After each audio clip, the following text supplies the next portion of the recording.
একজন মহিলা বলতেছে কি, জিজ্ঞেস করা হয়েছে একজন মহিলাকে যে আপনি এখানে কেন আসছেন, সে মোবাইল দিয়ে মুখ ঢেকে সে হাসি দিয়ে ফেলছে। তো বলতেছে আপনি হাসতেছেন কেন, এখানে আপনি কেন আসছেন? বলে আমরা বিমান দেখতে আসছি। তো আপনি কি বিমান কখনো দেখেন নাই যে এখানে বিমান দেখার জায়গা? আমরা আরও অনেক বাচ্চাদেরকে, আমাদের ছোটো ভাইদেরকে, ছোটো বোনদেরকে বাঁচাইতে পারতাম, ওই মহিলাদের কারণে আমরা বাঁচাইতে পারি নাই, বা ওই মানে ওই যে লোকগুলো আসছিল দেখতে, বিমান দেখতে, ওনাদের কারণে আমরা বাঁচাইতে পারি নাই। কারণ তারা এখানে এসে ভিড় করতেছে, তাদের জন্য আমরা অ্যাম্বুলেন্স বের করতে পারতেছি না, মানে তাদের জন্য আমরা মানে সেনাবাহিনী যে কাজ করতেছে তাদের জন্য ভালোভাবে কাজ করতে পারতেছে না। তারা যদি এখানে না করতো বা তারা যদি আমাদের একটু সহযোগিতা করতো তখন, তাহলে আমরা আরও অনেক মানুষ তাড়াতাড়ি বের করতে পারতাম বা অ্যাম্বুলেন্স দিয়ে আমরা হসপিটালে নিয়ে যেতে পারতাম। অতএব বাংলাদেশের মানুষ আমাদের দোষ, আমরাই খারাপ, মূলত বাংলাদেশের মানুষ খারাপ। এই যে এই দুর্ঘটনাটা হয়েছে, এখানে দেখেন মানুষ কত হাজার হাজার লাখ লাখ মানুষ জড়ো হয়ে গেছিল। জড়ো হয়েছে কেন? এখানে 50% মানুষ যা দেখেন যে দেখতে আসছে। কি কাহিনী হয়েছে? 70% মানুষ এখানে দেখতে আসছে। কি কাহিনী হয়েছে, কি হয়েছে, কিভাবে পড়ছে, কি প্লেন পড়ছে, কারা কারা মারা গেছে, তারা দেখতে আসছে। তারা যদি আমাদেরকে একটু হেল্প করতো তাহলে আমরা আরো অনেক আগে এগুলো লাশ বের করতে পারতাম, সেনাবাহিনীকে সহযোগিতা করতে পারতাম।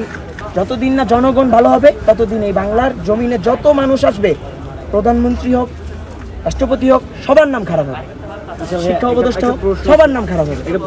বিভিন্ন সময় দেখি যে বাহিরের কোনো দেশে যদি কোনো দুর্যোগ হয়, যদি বিদেশে ধরেন যে কোনো দেশে যদি কোনো দুর্যোগ হয়, ওই দুর্যোগের সময় ওই দেশের যে কোনো ধরনের পণ্য বা খাবারের দাম বা পানির দাম, যে কোনো ধরনের জিনিসপাতির দাম কমায়া দেয়। আর আমরা আমাদের বাংলাদেশে দেখি যে কোনো দুর্যোগের সময় বাংলাদেশের দাম বাড়াইয়া দেয়। তাহলে দেখেন আমরা কতটুকু নিকৃষ্ট জাতি। আমরা যা বুঝাইতেছি ইউনুস স্যার তাই বুঝতেছে, তো উনি তো আর কিছু করার নেই।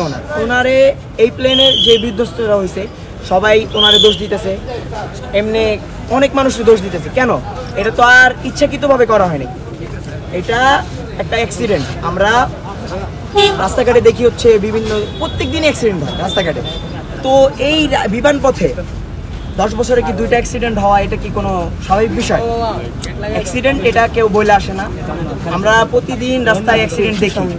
আর এই ডিয়াবাড়ি এই পাশেও কিন্তু একটা প্লেন এখনো পড়া আছে, আপনারা জানেন কি না আমি সঠিক জানি না। এই পাশে হচ্ছে একটা প্লেন এখনো পড়া আছে।